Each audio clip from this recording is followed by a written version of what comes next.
আজ আমি আপনাদের জন্য ঠান্ডা ঠান্ডা একটা শরবতের রেসিপি নিয়ে চলে এসেছি। বাই দ্য ওয়ে, আমি আপনাদের Trisha and welcome to my channel Trisha sister ট্রিটে। আর আজকে আমি বানাচ্ছি গন্ধরাজ ঘোল। তাহলে চলুন শুরু করা যাক।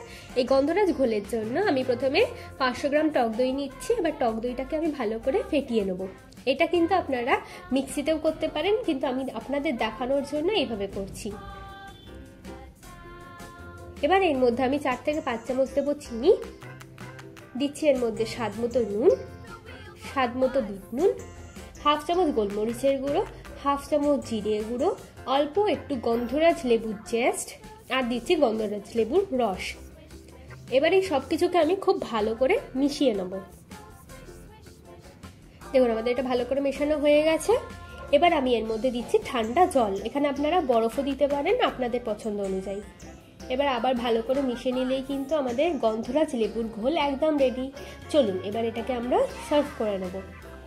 আমার ভিডিওটি যদি আপনাদের ভালো লেগে থাকে তাহলে প্লিজ একটি লাইক করবেন, প্রচুর শেয়ার করবেন, আর এরকম আরও ভিডিও পেতে আমার চ্যানেলটিকে সাবস্ক্রাইব করবেন।